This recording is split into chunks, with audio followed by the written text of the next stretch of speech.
For 7 months, every single night at 2:47 in the morning, my husband would stand right next to my bed in the dark, just watching me sleep. He did this until the day I pretended to be asleep and heard what he was whispering. And child, what I discovered destroyed my life forever. My name is Hattie May Ellington. Today I am 91 years old. I turned 91 on March 3rd of this year. I was born back in 1934 in Macon, Georgia. I have lived through a lot in this life. I have gone through situations that when I tell people today, they don't believe me. But everything I am going to tell you here is the gospel truth. You can ask my daughters, my grandchildren, anyone who knows me. I do not lie. I have never lied in my life. Well, now I am going to start my story from the beginning, because otherwise you won't understand everything that happened. I married Otis Washington on October 15th, 1955. I was 21 years old. He was 26. It was a marriage sort of arranged by our families, as was common back in those days in the country. My daddy knew his daddy. They were deacons in the same church and thought we made a good match. I barely knew Otis before the wedding. We had seen each other about 3 or 4 times, always with our parents nearby. He was handsome, tall, strong, and hardworking. My daddy said he was a serious man, a man of his word, and that he would take good care of me. I got married in a white dress at the Baptist church in Macon. It was a big celebration with plenty of food, gospel music, and the whole congregation was there. I remember wearing the lace dress that had belonged to my grandmother, which my mama had kept in a trunk. It was a hot day, plenty of sun, and I was nervous as could be. I didn't really know this man I was going to spend the rest of my life with. After the wedding, we went to live on a small farm that his daddy had given us. It was about 50 acres of land near Cordele, deep in the Georgia countryside, far from everything. The house was simple, made of wood, just 3 rooms. There was a living room that was also the kitchen, a bedroom, and a small pantry in the back. The bathroom was outside, an outhouse, and we didn't have electric lights. We used kerosene lamps. The water came from a well in the yard. Otis worked in the fields. He planted corn, collard greens, sweet potatoes, and raised some chickens and hogs. I took care of the house, washed clothes on a scrub board, cooked on a wood stove, and sewed our clothes. It was a hard life, but it was the life we knew. Everybody lived like that back then. My first daughter was born in 1957, on April 23rd. I named her Ruth because I liked that biblical name. It seemed beautiful to me. The birth was at home with Miss Sebastiana, the midwife for the region. It was a difficult, long labor. I suffered a lot, but when I saw my daughter, my first baby girl, I forgot everything. She was so tiny, so perfect. In 1959, Ruby was born on August 8th. Another difficult birth, but this time I knew what to expect. Ruby was different from Ruth. Ruth was quiet, calm. Ruby was born crying, making noise, demanding attention. 2 beautiful girls. And in 1962 came Pearl, my baby. She was born on December 1st, a calmer birth than the others, thank the Lord. Pearl was small, petite, but sharp and smart. 3 daughters. 3 girls. Otis wanted a boy. He wanted a son to help him in the fields, but the Lord gave me 3 girls, and I was grateful for each one. Otis was always a very quiet man. He wasn't one for talking, nor was he one for affection. He never hit me, never raised a hand against me. I have to say that, but he was never affectionate either. He never hugged me just to hug me. He never told me he loved me. He never gave me a gift. It was as if we were 2 strangers living in the same house. He worked. I worked. We raised the girls. But there wasn't that thing of a couple in love, like you see in the movies. There just wasn't. Sometimes I wondered if it had to be that way, if all marriages were like that. I talked to the other women at church, at gatherings, and it seemed like, yes, that was normal. The husband worked, the wife took care of the house, and that was it. Love was something for young single girls. After marriage, it was obligation. It was duty. The girls were growing. Time was passing, and life went on in that routine.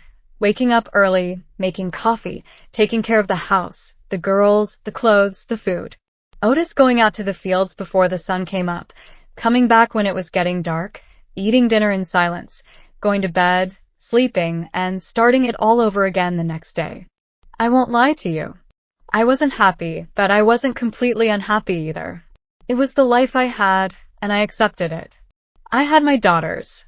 I had food on the table. I had a roof. Many folks had less than that. That was how it went for 13 years. 13 years of a quiet marriage without great joys, but without big problems either, until January of 1968 arrived. January 1968. I will never forget it. It had rained a lot at the end of December. The fields were looking good. The corn had come in well. Otis was even calmer, less serious. The girls were on break from school. Ruth was 11 years old and already helped me a lot around the house. Ruby was 9. She was in that mischievous stage, climbing trees, getting all her clothes dirty. And Pearl, 6 years old, still little but already sharp.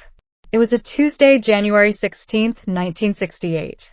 I remember it well because the next day was a special prayer meeting at church, and I always lit a candle. So it was the 16th. It had been a normal day. I got up early, made the coffee. Otis went to the fields. I stayed to look after the girls. I made lunch, washed clothes. In the afternoon, I mended a dress of Ruby's that was torn. I made dinner, grits and grains with a bit of cured ham that was left over. We ate. The girls went to sleep early because they were tired from playing under the sun all day. Otis and I stayed a while in the living room. He was smoking his pipe, and I was darning a sock. Then we went to bed. It must have been around 9 at night when we lay down. I always slept on the left side of the bed, next to the wall. Otis slept on the right side, next to the door. It had been that way since we got married. The bed was wooden, old, and creaked all over when we moved. The mattress was filled with corn husks, hard and uncomfortable, but it was what we had. I fell asleep. I slept normally. I was tired. It had been a heavy day. And then, in the middle of the night, I woke up. I woke up suddenly, the way you wake up when you feel something is wrong. You know, when you have the certainty that someone is watching you. That was the feeling. I opened my eyes slowly, still half groggy with sleep. The house was dark, pitch black. There was no moon that night. Everything was black. But child, I saw his silhouette. The silhouette of Otis standing by the bed. Just standing there. My heart started racing. I got so scared that for a second I couldn't even breathe. I thought it was a burglar. I thought it was something bad. But then my eyes adjusted to the dark, and I saw it was him, Otis, standing on my side of the bed, watching me. I was so scared I couldn't say anything.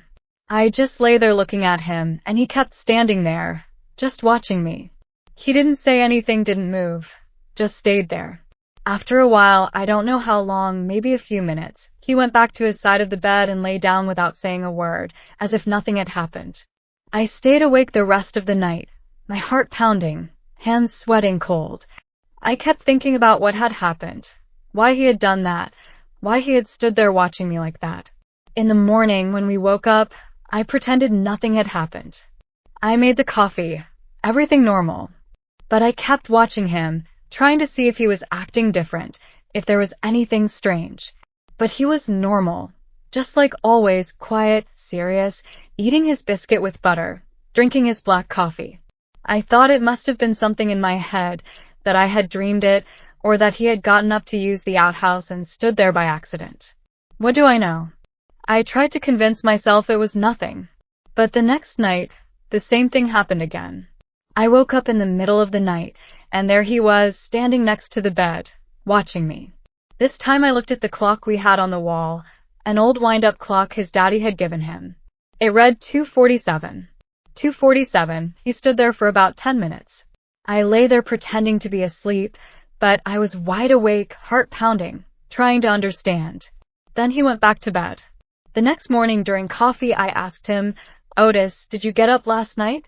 He looked at me with a face like he didn't know what I was talking about. Get up for what?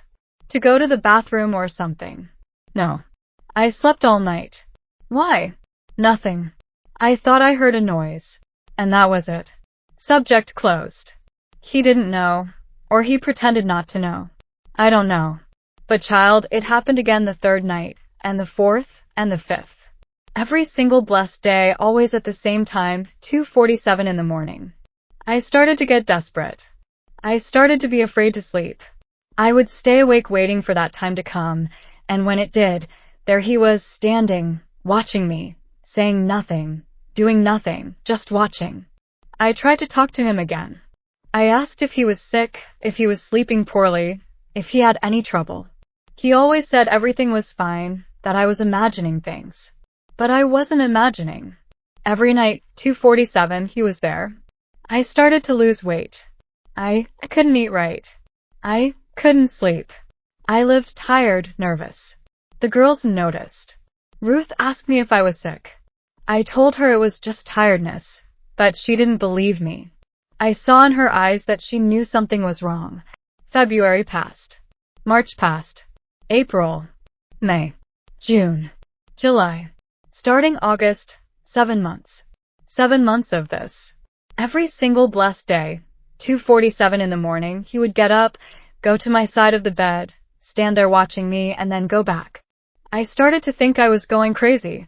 I swear to the Lord I thought I was losing my mind. Because how does a man do something like that every day at the same time and act like nothing happened in the morning? I spent the whole day thinking about it, while I washed clothes on the scrub board, while I cooked, while I swept the house. My mind wouldn't stop thinking, trying to understand what he was doing, why he was doing it. At first I thought he was sleepwalking. You know, those folks who get up asleep and walk around the house. I had heard of that.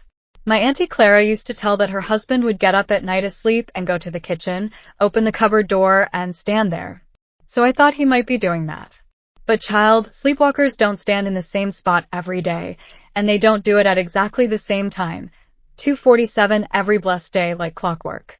It couldn't be sleepwalking. Then I thought it might be a sickness, some sickness of the mind.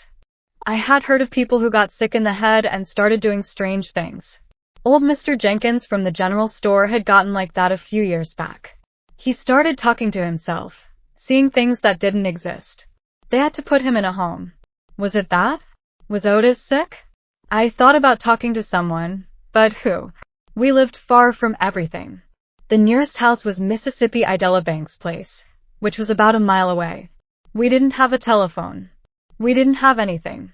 To go to town, you had to take the wagon. It took over an hour. And what was I going to say? That my husband stood watching me sleep in the middle of the night? They were going to think I was crazy. My mama lived in Macon, far away. We didn't see each other much, only at Christmas or sometimes at Easter. There was no way to go there and come back the same day. And even if I went, what was she gonna tell me? My mama was one of those old-fashioned women. You know, one of those who think a woman has to endure everything in silence. You got married, you have to bear it, she always said.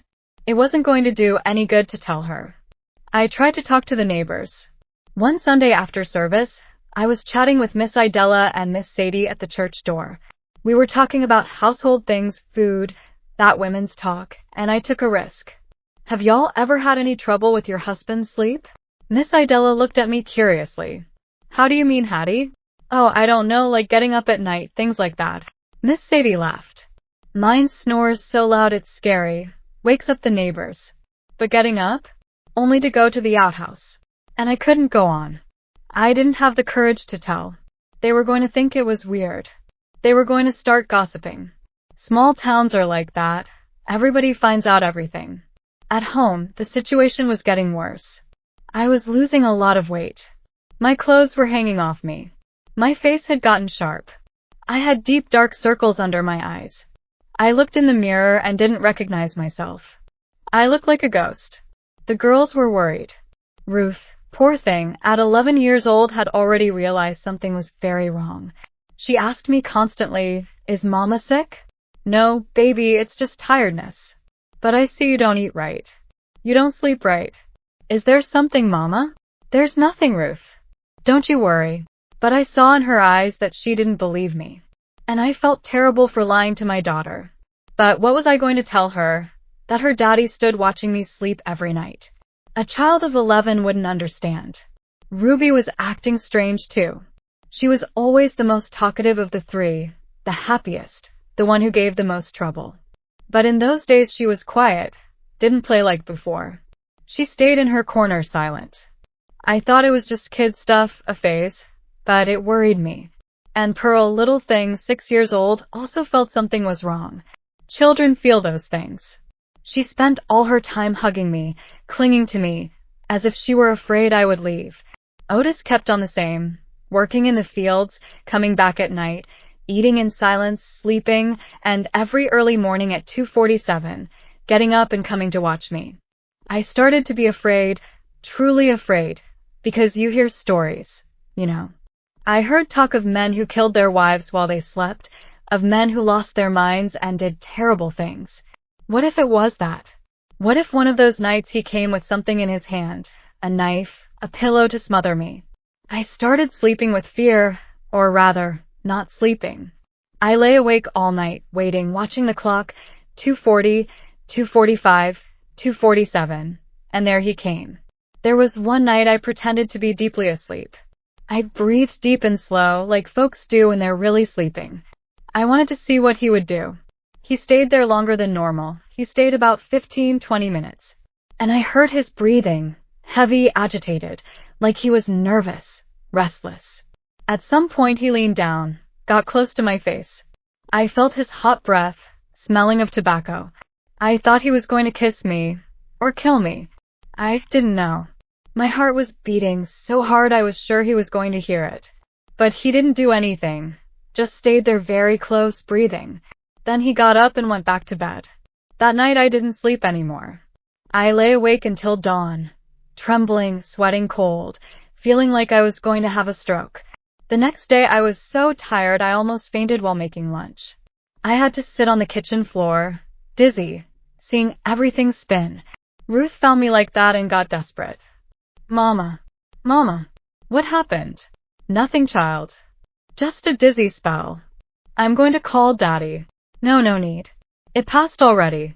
She helped me up, took me to the bedroom, laid me down, brought me sugar water, and sat holding my hand, looking at me with those worried eyes. In that moment, I almost told her. I almost said, "Child, your daddy is doing something very strange." But I didn't. She was a child. I couldn't put that in her head. I was getting sick, truly sick. I couldn't eat. My stomach turned at everything. I lost nearly 18 pounds in 2 months. 18 pounds, I, who was always thin, was down to skin and bones. My clothes falling off my body. Miss Idella found me at the store one day and got scared. "Hattie, for the love of God, what happened to you? Are you sick?" "No, Miss Idella. Just tired." "Tired? Nothing. Your skin and bones. Go to the doctor, girl." But I didn't go. The doctor was expensive, and he was far away. And what was the doctor going to do? He was going to give me medicine to sleep. It wasn't going to solve the problem.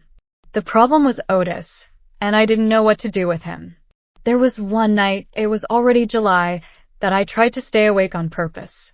I drank strong black coffee all day. I didn't lie down. I stayed in the living room sewing until nearly midnight. When I went to bed, I forced my eyes open, pinching my arm every time I was about to nod off. I managed to stay awake until 2:30. I was waiting. I wanted to see when he was going to get up. I wanted to catch him while I was awake and ask him, "What are you doing, Otis?" But child, it didn't work. I fell asleep. I don't know if it was 2 minutes, 5 minutes, but I fell asleep. And when I woke up with that same startle as always, he was already there, standing by the bed, watching me. I got so mad at myself. I wanted to cry. How had I fallen asleep? I started thinking he knew when I was awake, that he waited for me to sleep to get up. Did he lie there awake, waiting for me to sleep? Was that it?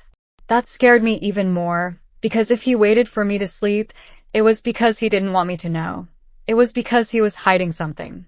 I started watching him during the day, how he looked at me, how he talked to the girls, looking for some sign, something different. But he was always the same, quiet, serious, working in the fields. There was a Sunday we went to church. We went every Sunday. It was mandatory. I was praying, asking the Lord for help, asking for protection. And the Reverend preached about demons that tempt people, about the evil things that get into men's heads. I left that service thinking it could be that, that it could be the devil tempting Otis, making him do those things. It seems silly, but that's how I was raised, believing in those things. And when you are desperate, you believe in everything. I put a Bible under my pillow. I prayed every night before sleeping. I asked for protection. But it didn't work. 2:47, there he was. The girls were getting quieter and quieter. Ruby especially was acting very strange. I realized she had lost weight too.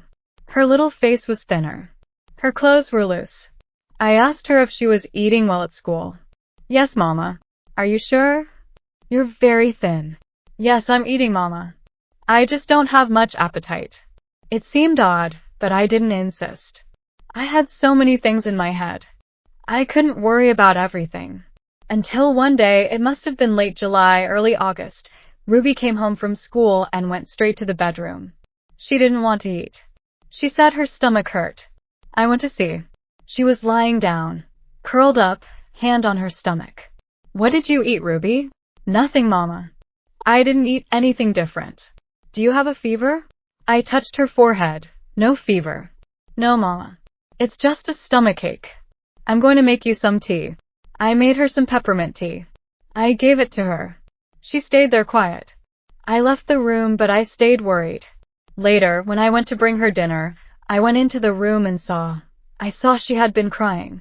Her eyes were red, swollen. Ruby, are you crying? What happened? Nothing, Mama. It's the pain. But I knew it wasn't just the pain. There was something. I stood looking at her, and for the first time in months I stopped thinking about Otis and really paid attention to my daughter. She was different. Very different. It wasn't just the weight loss. It was her manner, her way of looking, her way of talking. There was fear in her eyes. Fear of what? I tried to talk, but she didn't want to speak. She said she was sleepy, wanted to sleep. I left the room, but I stayed thinking about what was happening to Ruby. That night I couldn't stop thinking about my daughters, about all three of them. Ruth worried about me. Ruby strange, skinny, afraid. Pearl clinging to me all the time. What was happening to my family? 2:47, he got up like always, went to my side like always, stood there like always. But this time I wasn't afraid of him. I had courage, a courage so big I felt like getting up and screaming. What are you doing? Why are you destroying this family? But I didn't scream. I stayed quiet, pretending to sleep like always. When he went back to bed, I lay there thinking a lot. I needed to discover what was happening. I needed to hear what he was doing while he stood there, because he was doing something, thinking something, and I needed to know what that was. When I had the idea, I was going to pretend I was asleep, but I was going to pretend well. This time I was going to breathe deep, slow, like someone truly asleep. I was going to lie completely still. I was going to make him believe I was in a deep sleep. And I was going to stay quiet, very quiet, to hear. To hear if he said anything, if he made any noise, whatever it was. I marked it in my head, Monday, August 12th, 1968. It was going to be that day. I was going to discover the truth. That day I spent all Sunday nervous. I couldn't go to church. I said I felt sick. I stayed home thinking, planning. Otis went out with the girls. I stayed alone. I went to the bedroom, looked at the bed, that old creaky bed where I slept every day, where I woke up every day at 2:47 seeing that man watching me. Tomorrow I was going to know the truth. I didn't know if I wanted to know, but I needed to. That Sunday night I ate dinner very early, took a bath, lay down early too, around 8. I said I had a headache. Otis stayed in the living room smoking. The girls went to sleep. I lay there, eyes open, staring at the ceiling, listening to the noises of the house, the creaking of the wood, the wind hitting the window, the crickets outside. Otis came to bed around 9. He lay on his side like always. He stayed quiet. I kept my eyes open waiting. My heart beating fast, hands sweating. I couldn't mess up tomorrow. I couldn't fall asleep. I had to be awake. I had to hear. Finally I managed to sleep. It must have been around 11 at night. A light sleep, full of nightmares. I dreamed of weird things. Of Otis, of the girls, of the house catching fire. I woke up in the early morning, looked at the clock, 2:30. I still had 15 minutes. 15 minutes to discover the truth. 15 minutes to go. 15 minutes until 2:47. 15 minutes to discover what that man was doing to me, to my peace, to my sanity. I was lying there completely still, body tense, stiff as a board. I tried to relax. I knew I couldn't be tense like that or he would notice. It had to look like I was truly asleep, deep sleep. I breathed deep, slow. I let the air out through my mouth real slow. I let my arms go limp at the sides of my body. I turned a little on my side, in the position I always slept. I closed my eyes, relaxed my face, shoulders, legs. I lay like that, breathing deep, slow, trying to look like a sleeping person. Otis was on his side of the bed.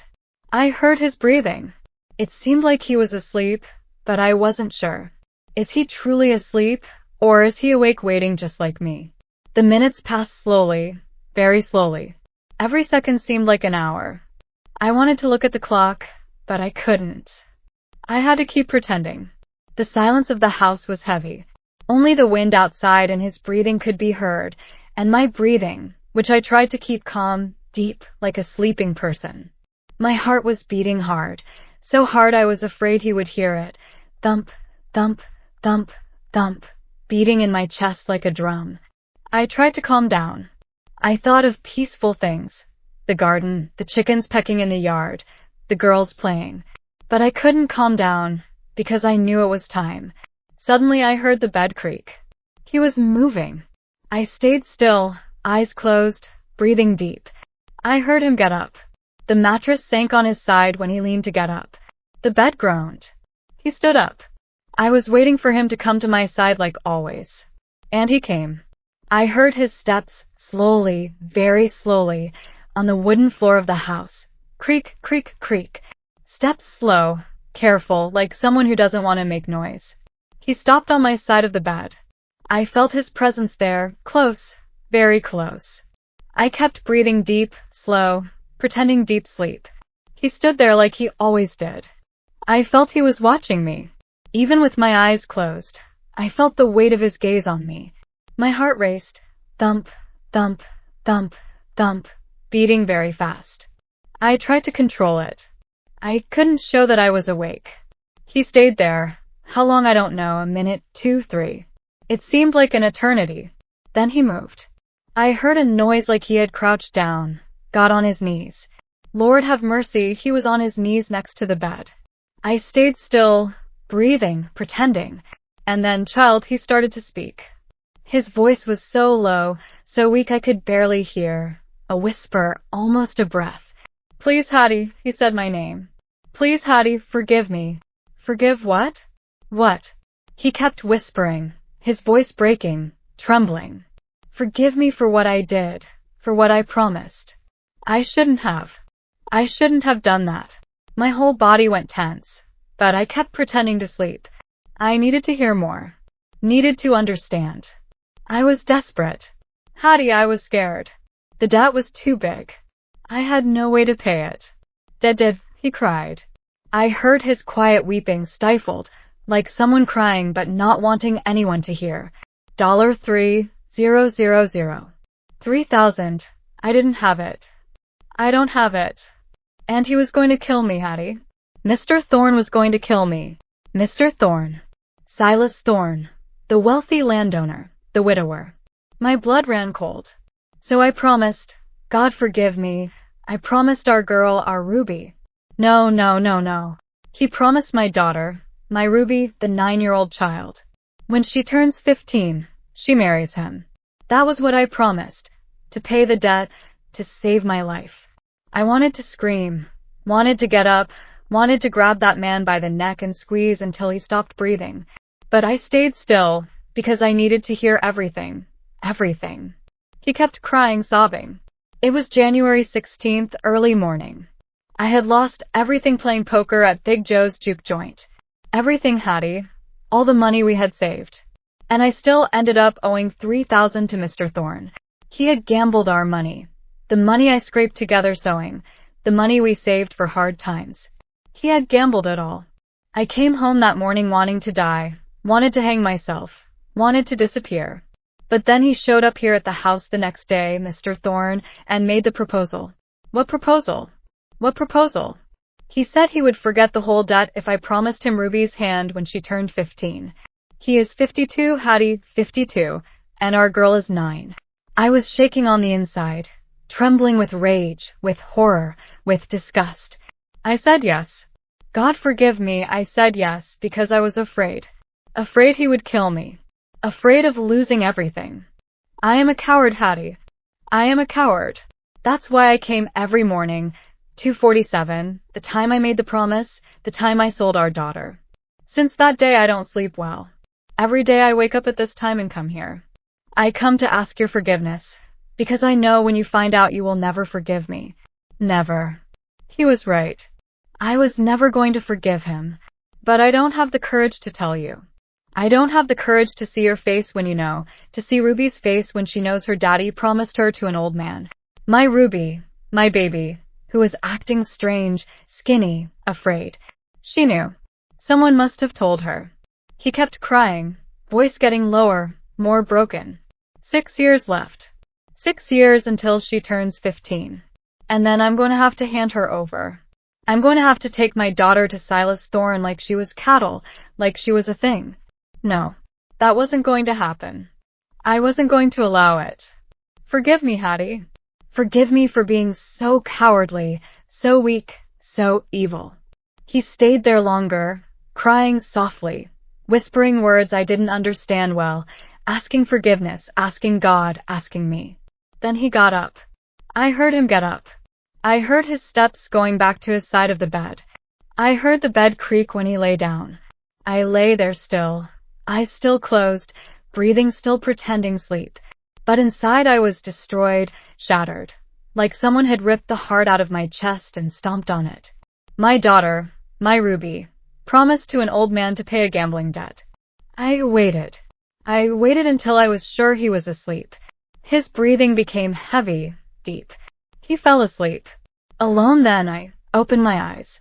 The house was dark, everything black, but my eyes were already used to the darkness.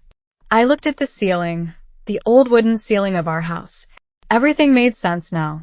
Ruby was strange because she knew. Someone had told her, or she had heard it. Children hear everything. She knew her daddy had promised her in marriage. My 9-year-old child knowing that in 6 years she was going to have to marry a 52-year-old man, who would be 58 then, an old man who could be her grandfather. I thought of all the times I had seen her quiet, skinny, afraid, and me thinking it was a phase, kid stuff. How blind I was. How did I not notice? Because I was worried about Otis, about him watching me in the early morning. I was so focused on my fear, I didn't see my daughter's fear. I lay there the rest of the night without sleeping, just thinking, planning. I wasn't going to let that happen. Never. Otis could have promised whatever he wanted. Silas Thorne could think he had a right to my daughter. I wasn't going to allow it. I saw the day dawn through the crack in the window, the light entering slowly, the rooster crowing outside, the chickens starting to cluck. I got out of bed carefully without making noise. Otis was still sleeping, or pretending to sleep.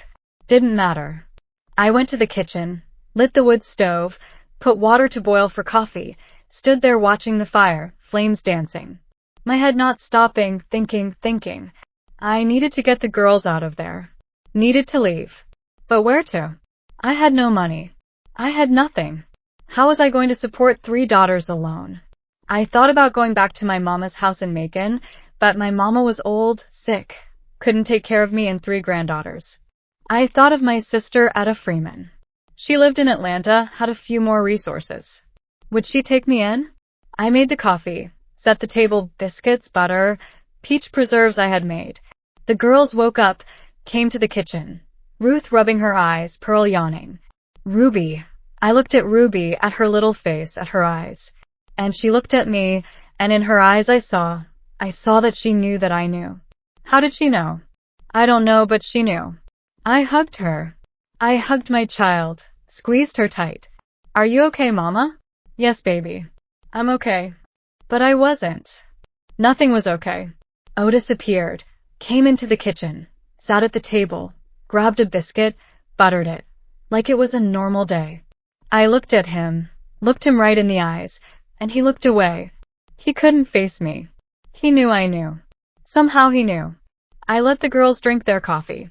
I talked to them about normal things, about school, about the chickens, about what they were going to play that day. Then I looked at Ruth. Ruth, you and the girls are going to spend the day at Auntie Etta's house. Ruth looked at me surprised. Today, Mama? But Auntie Etta lives in Atlanta. We're going to see if Mr. Banks can take y'all part of the way, catch the bus. I'm taking you this morning. You're going to stay there a few days. But Mama, why? Because I need to settle some things here, grown-up things. You go stay there and have fun with your cousins. I looked at Otis. He was pale, white as a sheet.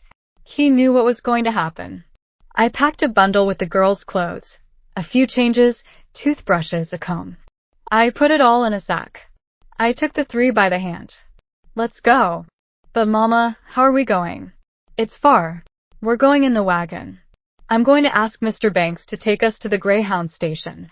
I went to Mr. Banks' house. He was our closest neighbor. He had a truck. I asked him to take the girls to the bus stop in Cordial. He looked at me kind of suspicious, but I insisted. I said it was urgent, that I would pay him. He accepted. I settled the girls, Ruth, Ruby, Pearl, the three of them sitting there looking at me. Behave yourselves at your auntie's house, okay?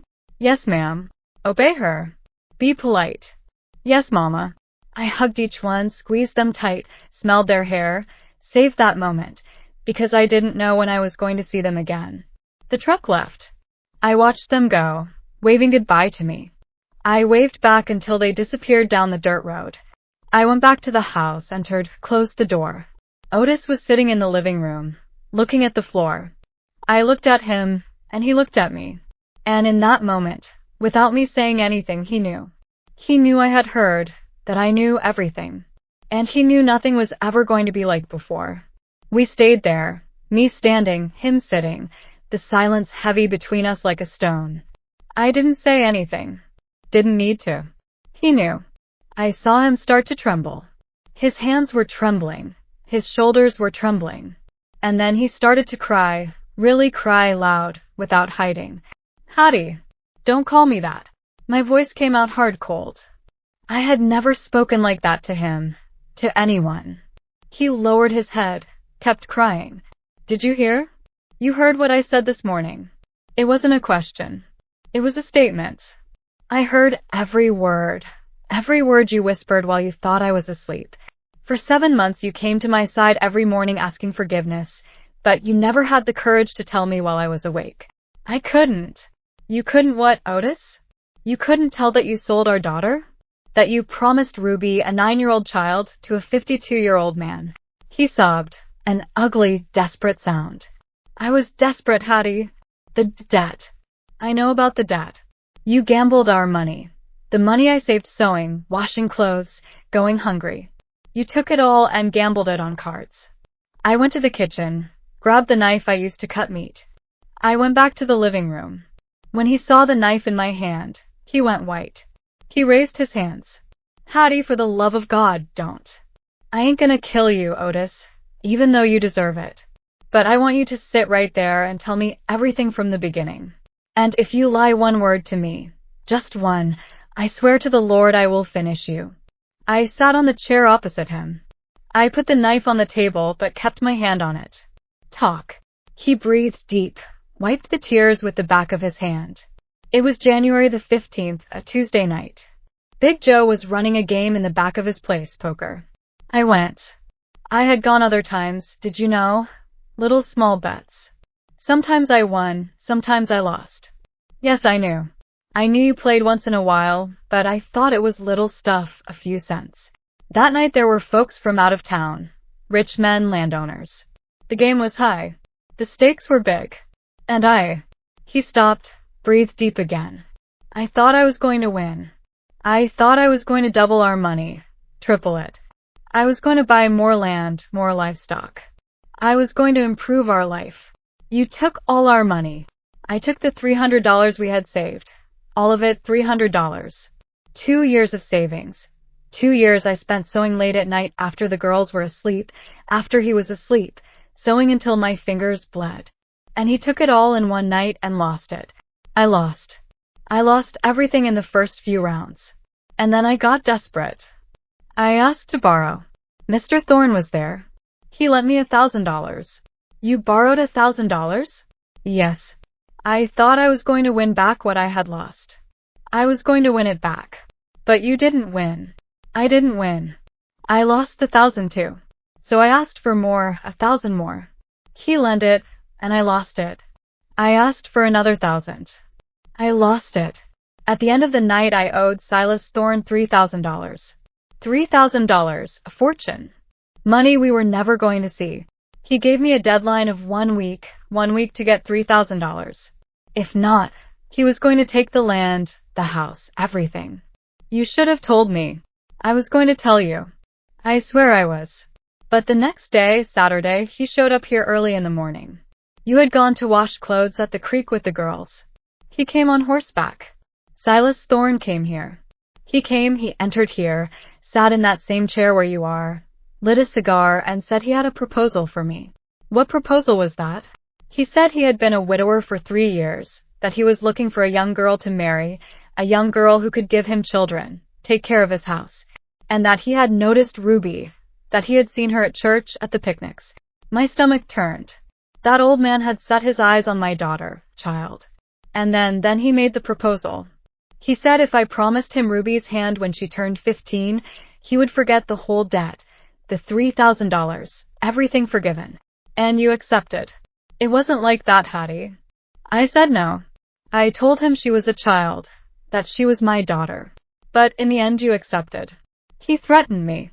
He said if I didn't accept, it wasn't just the debt. He said he was going to do something to me, that I was going to disappear, that you and the girls were going to be left with nothing. No land, no house, no husband. So you preferred to sell our daughter. I didn't sell her. I just promised. It's the same thing.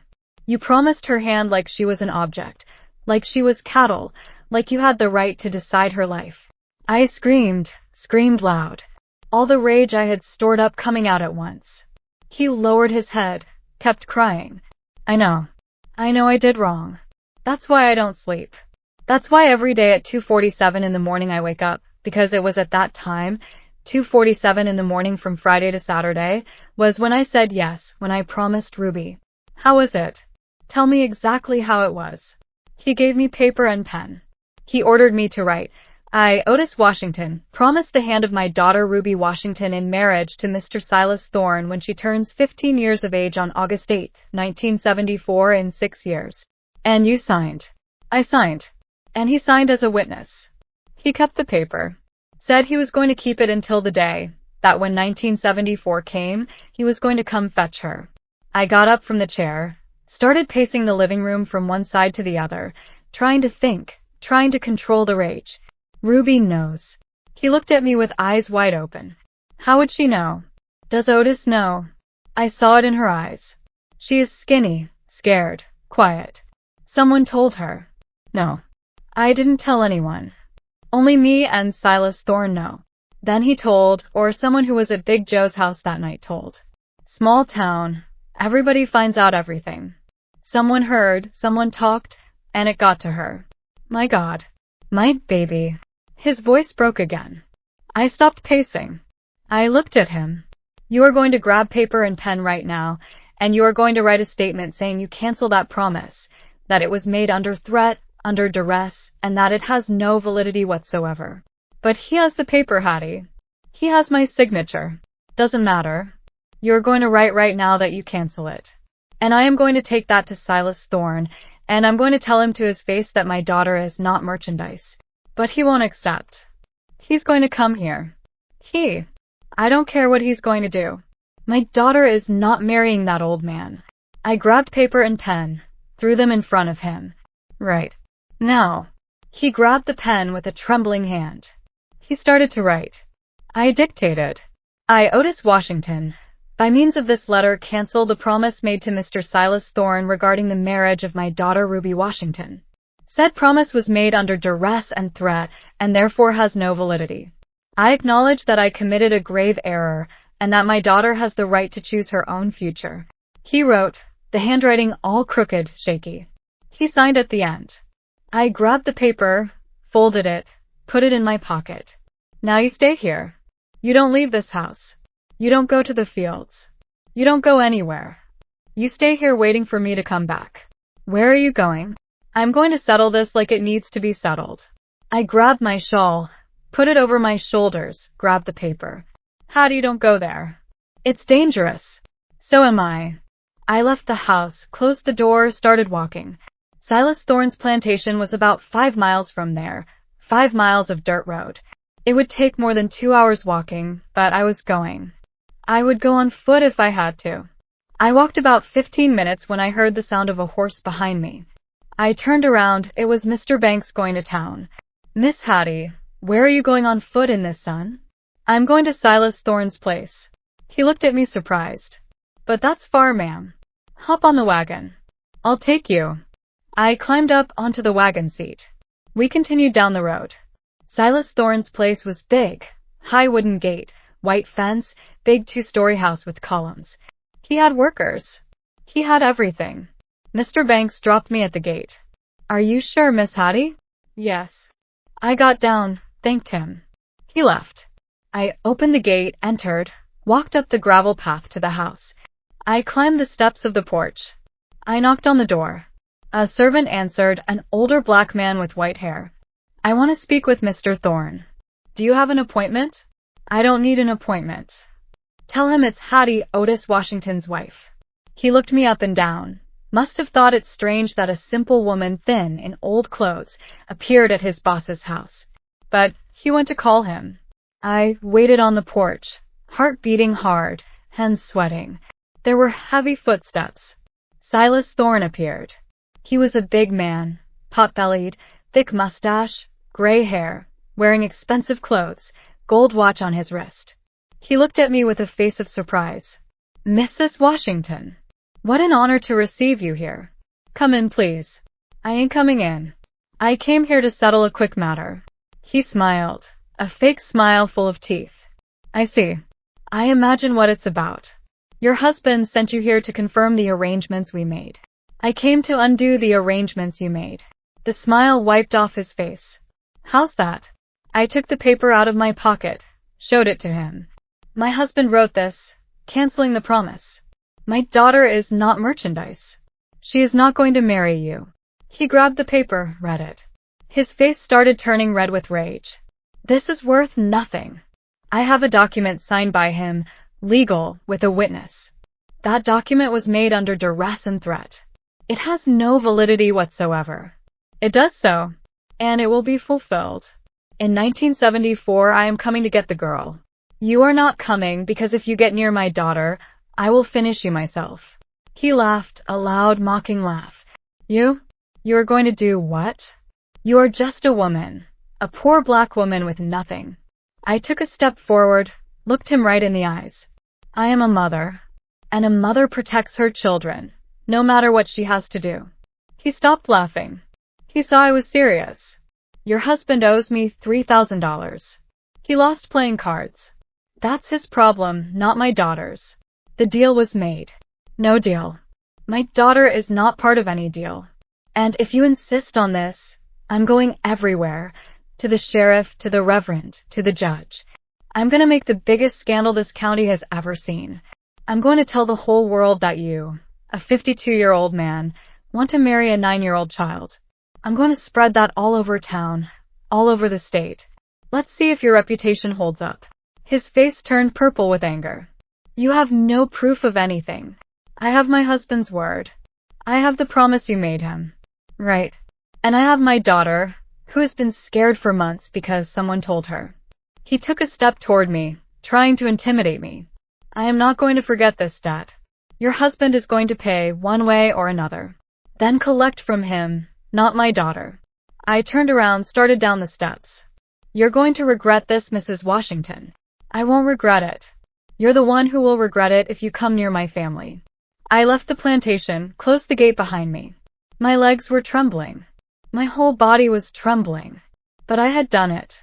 I had faced that man. I had told him no. I started walking back home, legs weak, hot sun beating on my head. But I kept going. I walked a lot until I couldn't take it anymore and sat on the side of the road under a pecan tree and cried. I cried everything I had stored up. 7 months of fear, of desperation, of not understanding. I cried for Ruby, for her stolen childhood, for the fear she went through. I cried for Otis, for the weak, cowardly man he was, for the marriage that was never a marriage, for the life we had. I cried for myself, for the tired, skinny, scared woman I had become. I sat there a long time, until the tears dried, until I could breathe right again. Then I got up, wiped my face, and kept walking. When I got home, it was almost night, it was getting dark. Otis was sitting in the same spot where I had left him, staring at the wall. When he saw me enter, he stood up. What did he say? He said he's not going to leave it like this, that you are going to pay the debt one way or another. He's going to come for me. I don't know. I don't care. I went to the bedroom, grabbed an old sack, started putting my clothes in, the rest of the girls' clothes. What are you doing? I'm leaving. I'm going to get the girls, and I'm going to Atlanta. I'm going to stay with my sister until I find a way to support myself. No, Hattie. Don't do that. Do you think I'm going to stay here living with you after what you did? I'm going to find a way to pay the debt. I swear. I don't want to know about the debt. I want to know about protecting my daughters. And with you near, they ain't protected. I finished packing the sack. I grabbed the money I had hidden under the mattress, about $20 I had saved without him knowing. It was little, but it was what I had. You can't leave. You are my wife. Not anymore. I left the room, grabbed the sack, went toward the door. He followed me. Hattie, please. Forgive me. Give me a chance. I turned to him. You had 7 months of chances. 7 months to tell me the truth, to do the right thing. And you didn't do it. I opened the door. I'm going to get my daughters, and I am never coming back. And I left. I left home that night of Monday, August 12th, 1968, with a sack of clothes on my back and $20 in my pocket. It was all I had in the world, that and my 3 daughters. I walked down the dark road to Mr. Banks' house again. I knocked on the door. He answered in his pajamas, rubbing his eyes.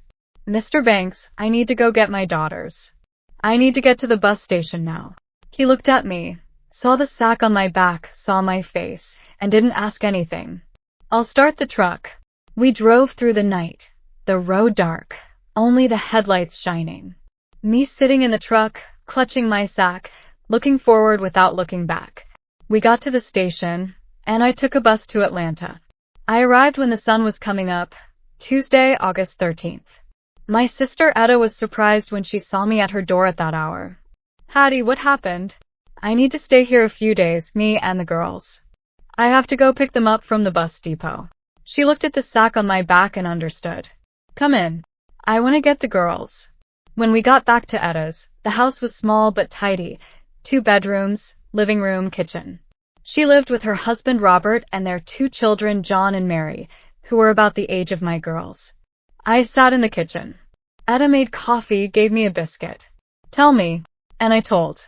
I told everything, from the beginning. The 2:47 in the morning, the 7 months, the night I pretended to sleep, what Otis had done, the promise, Silas Thorne, everything. My sister turned white, then red with anger. That scoundrel. That son of a... I finished telling, drank the coffee, breathed deep. I'm not going back, Etta. I ain't going back to him.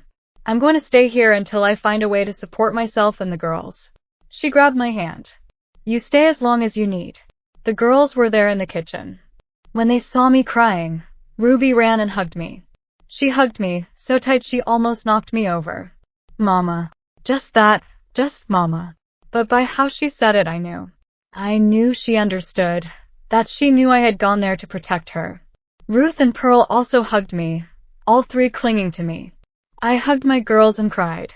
I cried from relief, from exhaustion, from fear, from everything. We stayed at Etta's house. Days turned into weeks. Weeks turned into months. I slept in the living room on a mattress on the floor. The girls shared a room with their cousins. It was tight, but we made do. Etta and Robert never complained. They treated us like family, because we were. I found work cleaning houses for white folks in Atlanta. It wasn't much, but it put food on the table. I sent the girls to school. Ruth was the responsible one. She helped with chores without being asked. Pearl was still little, full of questions and laughter. And Ruby started to heal. Slowly. The fear left her eyes bit by bit. She gained weight again. She smiled more. One day, months later, she came to me and said, "Mama, I'm glad we're here." I hugged her and didn't say a word, because I was crying too hard. I never went back to Otis. I heard through folks from back home that Silas Thorne never came for the debt the way he threatened. Maybe my words scared him. Maybe the talk around town got too hot for him. A rich white man wanting a child bride. Folks whispered, and whispers can burn. Or maybe he just found another way to squeeze money out of somebody else. I didn't care. As long as he stayed away from my Ruby. Years passed. The girls grew up strong. Ruth married a good man, had children of her own. Pearl went to college, the first in our family. And Ruby became a teacher. She helps children who come from hard places. She says she wants them to know they're not alone. Otis? I heard he lived alone on that farm until he passed in the 80s. He never remarried. Never had the son he wanted. Some folks said he drank himself quiet. I don't know. I didn't go to the funeral. I divorced him proper through the courts in 1970. It wasn't easy for a black woman back then, but I did it. I took back my name, Hattie May Ellington. That's who I am today. Child, what I learned is that love ain't just what you feel when you're young and pretty. Real love is standing up. Real love is protecting your babies, even when you're scared to death. Real love is walking away when staying would hurt them more. I forgave Otis in my heart, eventually. Not for him, but for me. Carrying hate is heavy. But I never forgot. And I never let my girls forget that they are worth more than any debt, any promise, any man's weakness. Today, at 91, I sit here telling you this because I want you to know, no matter how dark the night gets, morning comes. And you can choose to walk into the light. You can choose to protect what's yours. You can choose to start over. That's my story. The gospel truth. And if it helps even one woman out there feeling alone, feeling trapped, then it was worth telling. Thank you for listening, child. God bless you.